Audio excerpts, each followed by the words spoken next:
Hello everyone. Today we are going to discuss about the essential documents after clinical trial. So first document is the trial protocol.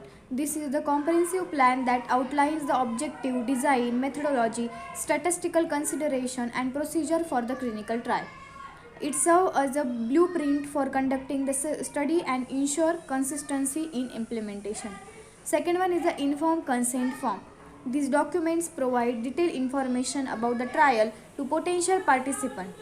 They explain the purpose, procedure, potential risk and benefits and participant right.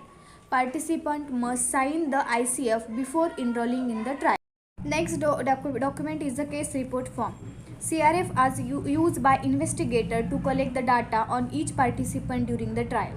They capture information about the medical history, adverse event, treatment, administration and other relevant details.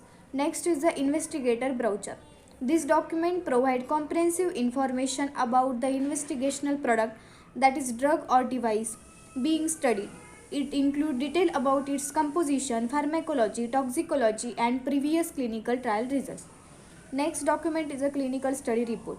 The CSR is a detailed summary of the trial results and the findings. It includes the analysis of safety and efficacy data, adverse event, patient demographics, statistical analysis and conclusion drawn from the trial. Next document is a regulatory submission. This includes documents submitted to regulatory authorities such as the FDA or EMA, seeking the approval to conduct the trial. They typically include the investigational new drug application or investigational device exemption, as well as any subsequent amendments. Next document is the serious adverse event report.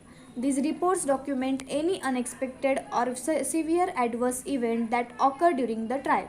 They are submitted to the regulatory authority and ethics committee as a part of the safety monitoring. Next document is a data management plan.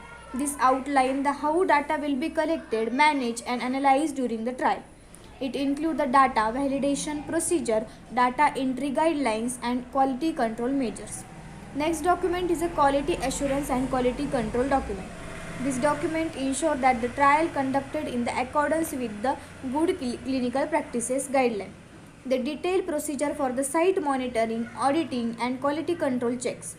Next document is the ethics committee approval.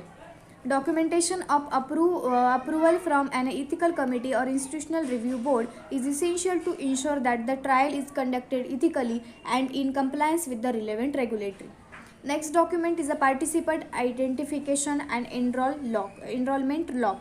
This log keeps track of participant enrollment status, ensuring that the recruitment process is the transparent and accurate. Next document is a monitoring reports. These reports document the site visit and monitoring activity conducted by clinical monitors to ensure protocol compliance and data integrity.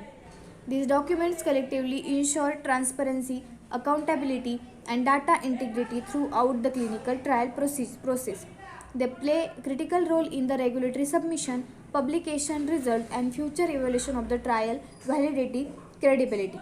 That's all about the essential documents after clinical trials. Thank you.